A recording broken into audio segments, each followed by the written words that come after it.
G'day, welcome to another episode of Shit Hotels of Australia.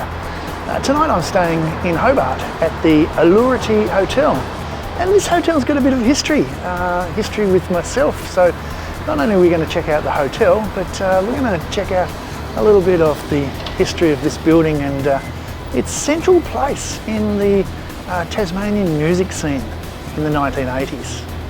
So in the meantime, let's go in and check out the room.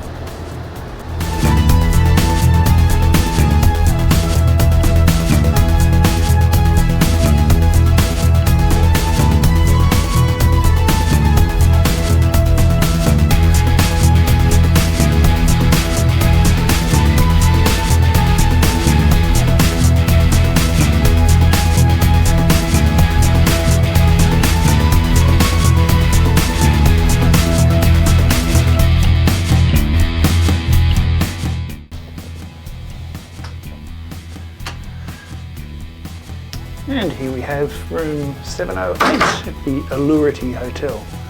A bit pokey, but a big queen size bed, a fridge, smallish TV, bench, chair,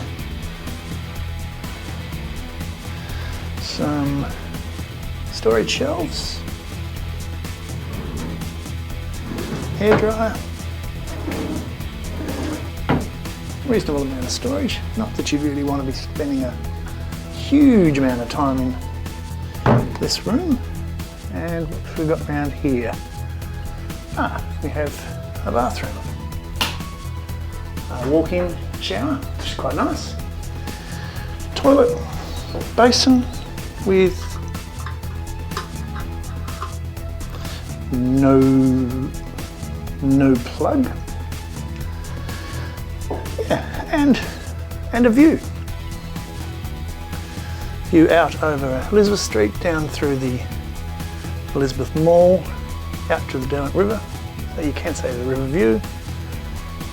Helicopter on top of the Royal Hobart Hospital. Yeah. The Allurity Hotel wasn't always the Allurity Hotel. It started its life as the Downtowner back in the 1970s and 80s. And later changed its name to the Mid-City Motor Inn. It's actually one of the few hotels in the CBD of Hobart where there's actually adequate car parking, one of the bonuses of it. But we're not going to talk about the names of this hotel. We're going to explore some of the music scenes that this hotel pioneered.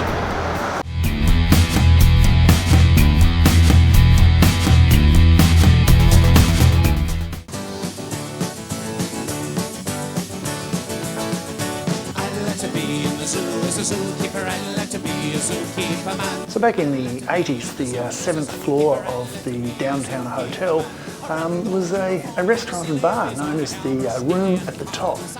That was our first port call on Friday and Saturday nights. We go and see two guitarists, John Coleman and Kerry Lewinkamp, and they're pretty bloody good. Played a mix of old favourites, sing-alongs, and a couple of tunes. Yeah. It's the antelopes and polar bears, orangutans and city bears. It sounds a little funny, but they love being I'd like to be. And after John and Kerry finished around about 10:30, 11 I think, we would have to head on down. And the New Sydney Hotel across the road would like to lure people into their bar across the road, and the sign is still there. But no, we were going somewhere else. And let's see if we can retrace our steps. Maybe someday.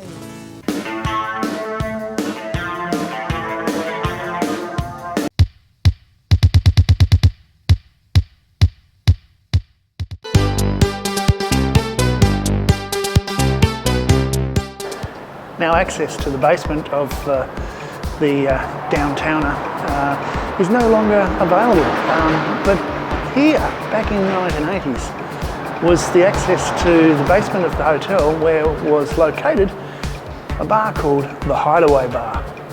And this bar was pretty bloody special. Hobart in the 1980s had a booming music scene. Pretty much every pub that you could point a stick at had a live band playing. But they're pretty much all playing Aussie pub rock. And whilst that was great, there wasn't much of an alternative music scene, because in Australia at the time, certainly in Tasmania, there wasn't any alternative music scene. Triple J had yet to come to Tassie. There was 92 FM, which did play some alternative tracks, and one of the DJs on 92 FM was a guy that I was at Rosny College with, a guy called Mitch, and Mitch was an immigrant from the UK, and let's just say that Mitch stuck out in conservative Rosny College. He stuck out like dog's balls because Mitch was a bit of a goth.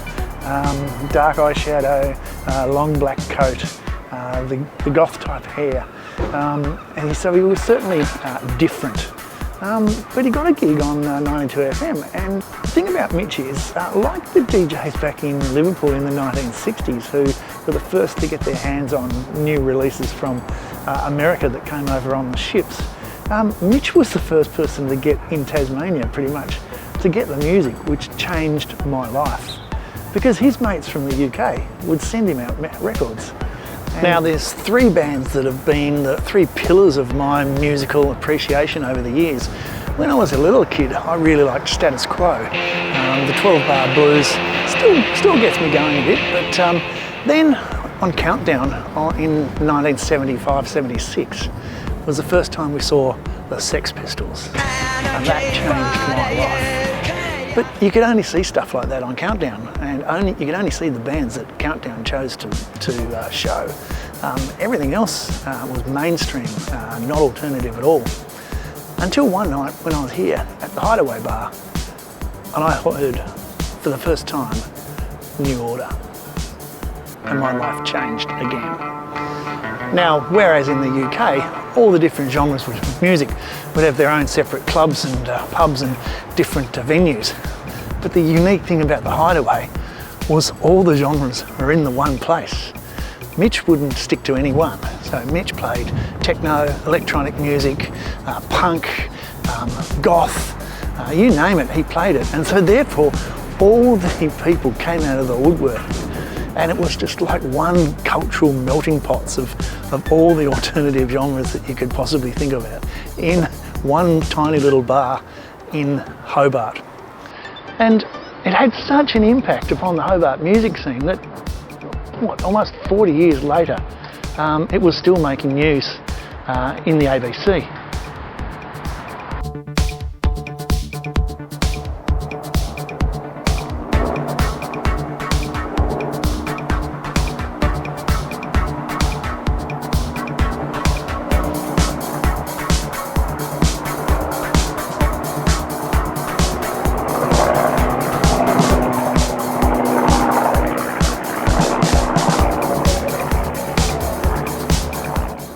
So I went down to the best little pub in town, near Sydney, to get some dinner. 6:30, Tuesday night, every single table occupied or reserved. So I went round the corner up to La Sardina de Loca, which serves my admittedly quite expensive little tasting plates. Completely booked out, full as anything, 6:30 on a Tuesday night. So it was up to Japanese bento takeaway. So if you're considering staying at the Allurity Hotel, make yourself a reservation for a restaurant. Don't know what it is. The last time I was here, it was exactly the same. I should have learnt, shouldn't I? Anyway, so we're going to enjoy this, and after warming up the chilled glasses we're in the fridge, no actual wine glasses, here's cheers and bon appetit. And now let's check out the TV. Okay, so the channel list, and look at that. So automatically we can see 7 HD, 7 Hobart, 7 2 and 7 Mate, which is all very well, because last night, if I was staying here, I could have watched the Hurricanes smash the Thunder to win their first Big Bash League premiership. And Mitch Owen, an absolute legend, scored 108, I think, off 49 balls. He got his 100 off 39 balls. The equal fastest 100 in Big Bash League history. So go you Hurricanes. I used to think you were the gift that kept on disappointing, but not this year. You kicked ass. Absolutely.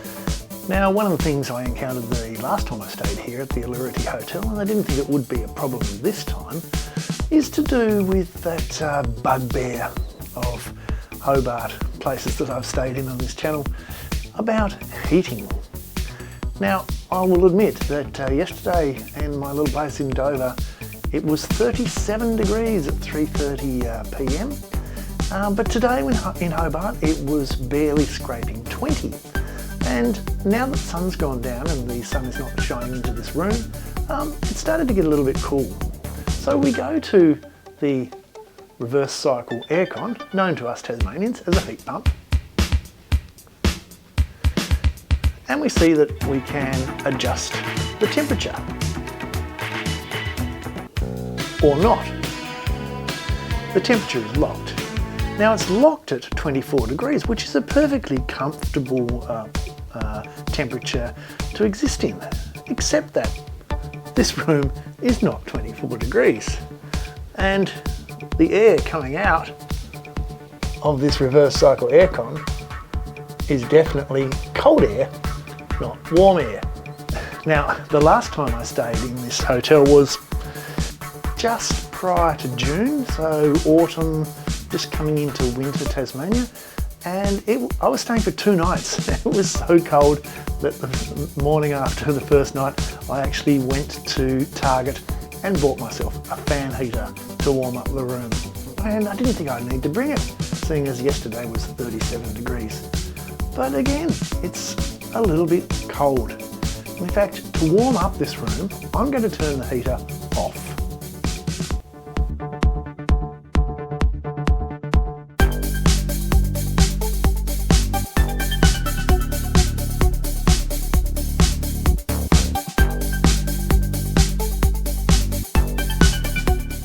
Yes, you read that correctly. The owner of this hotel is the University of Tasmania as accommodation for students.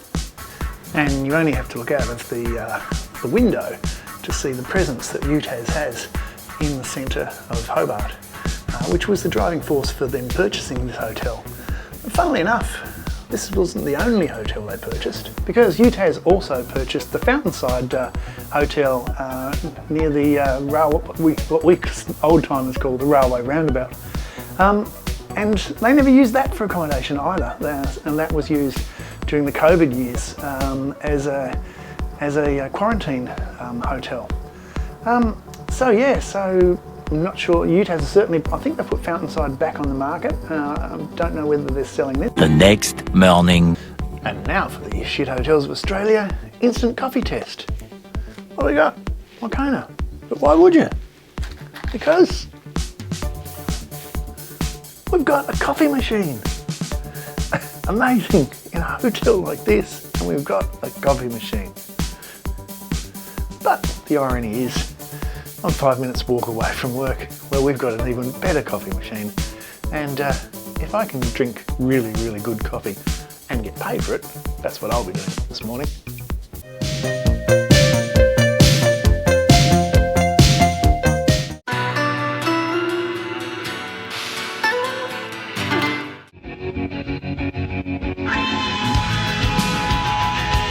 So now it's time for the pirate score. Drink up me hearty Joe. A bit of a rush this morning. Alarm didn't go off, so didn't have time to actually shoot the pirate score in the Allurity Hotel. But here we are in beautiful Franklin Square in Hobart, and we'll see how the Allurity Hotel racks up against the pirate score. So first up, cleanliness and upkeep. Well, it was very clean, and the upkeep was excellent in the room. In the hallway there were some ceiling tiles missing. Looks like some maintenance was going on and they were not sort of taped over or anything, so potentially a bit of a safety issue. But for cleanliness and upkeep, 4 stars. Facilities. It had a coffee machine, so you got to give it points for that. But it didn't have much else. In fact, not much else at all. And the heating and cooling was the issue. I mean, not being able to adjust that temperature, which wasn't 24 degrees, was certainly a bit of an issue. And it was very cramped. Like, there was only 400 mils between the bed and the wall on both sides. and that was actually to get between the bed and the wall to get to the bathroom. So facilities, I can only give it 2 stars. Add-ons. Well, it had no restaurant, it had no bar, it had no pool, no gym. It had laundry facilities apparently, but you had to go to reception and pay a $15 access fee to use the laundry. $15? It's a bit steep really. So for add-ons, I'm going to have to give it 0 stars. Entertainment and Wi-Fi. Well, the TV, although it was small, was a smart TV. It had Netflix and YouTube and Stan. One of the problems with watching YouTube though, it kept cutting back to the main menu and or the video would just stop, and I'm not sure if that's a problem with the TV or with the dodgy remote control for it. But the Wi-Fi also worked perfectly well on the tablet. So yeah, it all had all the free-to-air channels. Could have watched the Hurricanes win. So for entertainment and Wi-Fi, it's middle of the road, 3 stars. Bed and bath. The bed was okay. The pillows were a little bit too soft. There was a quilt, but it was actually a little bit cool last night. Again with that heating issue, and this is January in Tasmania. I mean, this is possibly our warmest month. The bathroom was very cramped. The shower was okay, reasonable water pressure. Basin very small, no plug. It had a fitted plug, so even if you brought a plug with you, you couldn't actually put it in that basin. So for bed and bath, 3 stars. Service. What service? I had to wait 5 minutes for check-in at 5 p.m. before anyone even appeared in reception. And then this morning when I checked out at 8 a.m, reception was closed. You just had to put your room key in a box. So yeah, that was a Wednesday. It wasn't like a weekend or anything. So service, 1 star. And now what used to be called the better than home bonus, it's now called the no earplug bonus. Well, it's a no-brainer. It used to be called the mid-city motoring, didn't it? It used to be called the downtowner. I mean, it's right in the centre of the CBD. So the traffic noise was quite loud. The people in the room next door were also quite loud. So earplugs in, no bonus. So that's a total for the Allurity Hotel of 13 out of 30. And remember, this building is owned by UTAS and was fitted out as student accommodation. Could you imagine actually living in that room? I couldn't. So finally, relax, don't do it.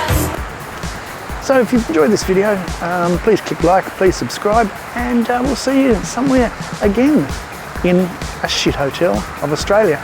Thanks for watching.